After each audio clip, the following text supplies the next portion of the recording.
الغفور الشكور العلي الكبير الحفيظ المقيم، حسيب الجليل الكريم الرقيب المجيب الواسع الحكيم الودود المجيد الباعث الشهيد،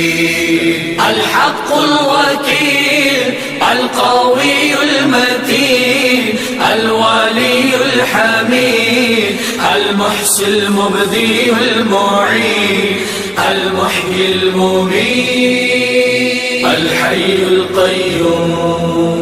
الواجد الماجد الواحد الأحد الصمد القادر المقتدر المقدم المؤخر الأول الآخر الظاهر الباطن